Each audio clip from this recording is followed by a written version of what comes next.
My wife joked at dinner with friends, "I need a new husband. This one's broken." I smiled and said, "You're single now, so that's solved."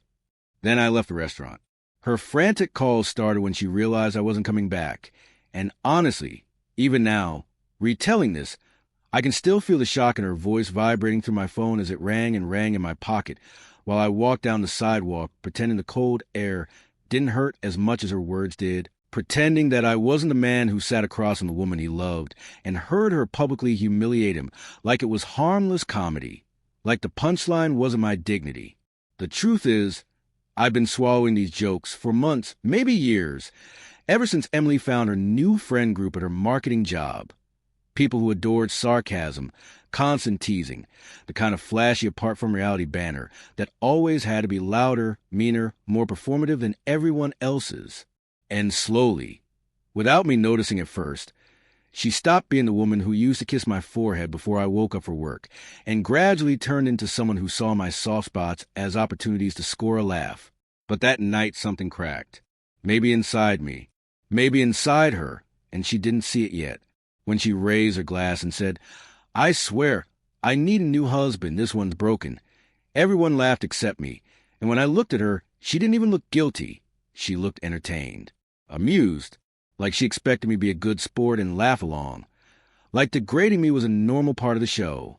So instead I stood up, placed my napkin on the table, and said, "You're single now, so that's solved." I didn't raise my voice, didn't storm out, didn't slam a chair. I just walked away while her friend stared, and she blinked like I'd just spoken a foreign language. My phone buzzed again. Emily calling, and I ignored it as I kept walking toward the parking garage, thinking about how things used to be, how we used to be this stupidly sweet couple who get teased for acting like newlyweds even after 3 years. She used to brag about me, about how steady I was, how calm, how I made her feel safe and grounded.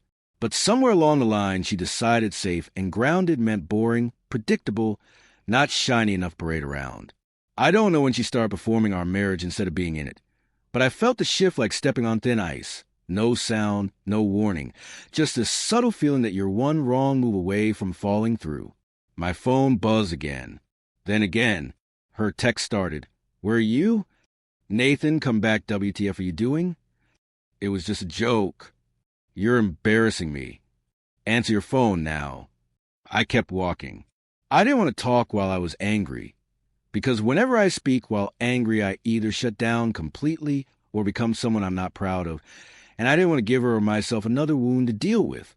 And honestly, the more distance I put between myself and that restaurant, the more I realized I wasn't angry. I was done. Not divorce done. Not packing bags done. Just done pretending it didn't hurt. Pretending her jokes were harmless. Pretending I didn't feel smaller every time she laughed at my expense. I reached my car, unlocked it, sat inside, and just leaned back letting the silence wash over me. Then I turned off my phone. I didn't want her voice in my ear.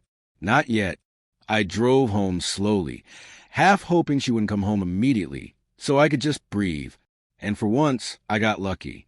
I walked into the house, took off my coat, sat on the couch in the dark, and just stared at the doorway like I was watching my own life approach.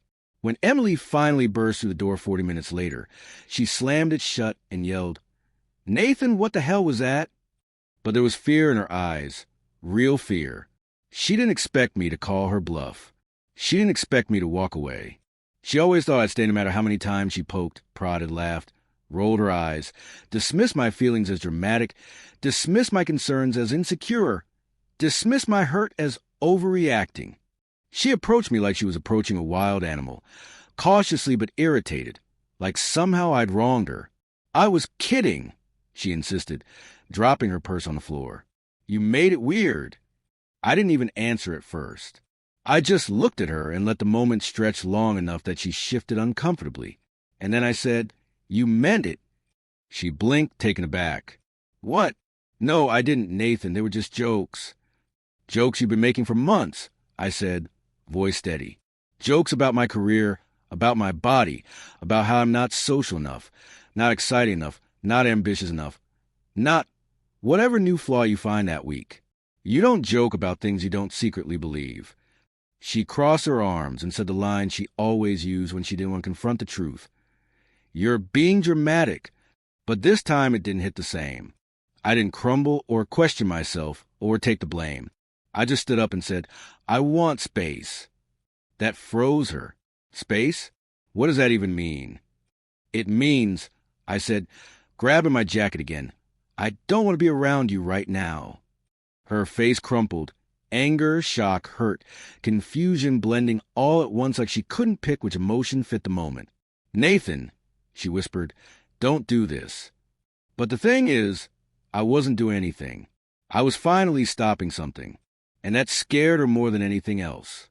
She reached for my arm like touching me would snap everything back into place, like her hand was some kind of reset button that could erase months of small humiliations. But I stepped back before she made contact, and a look on her face. God, that look was the first time I think she truly understood that something had shifted between us in a way she couldn't charm or joke her way out of, and she whispered, "Nathan, please." But I walked past her out the front door and into the night because staying there would have meant folding again, shrinking again, pretending again, and I just couldn't do it anymore, not after seeing the way she laughed at me in front of people who barely knew me. I got into my car and drove without knowing where I was going, just letting the road pull me somewhere that wasn't our house, wasn't that restaurant, wasn't the space where her voice had started to sound like background noise in my own life. And eventually I ended up at a 24-hour coffee place 3 towns over, sitting in a booth by the window with a lukewarm cup of black coffee in my hands while my thoughts ran circles around each other like they were chasing something just out of reach. I wasn't thinking divorce. I wasn't thinking revenge. I wasn't thinking about punishing her or teaching her a lesson. I was thinking about how numb I'd become, how I used to feel everything so deeply when it came to Emily, every smile, every touch, every moment we built. Yet somehow her insults had become something I swallowed without even tasting anymore, and that terrified me. Because when you stop feeling, you start drifting. And drifting quietly kills a marriage long before the final blow ever lands.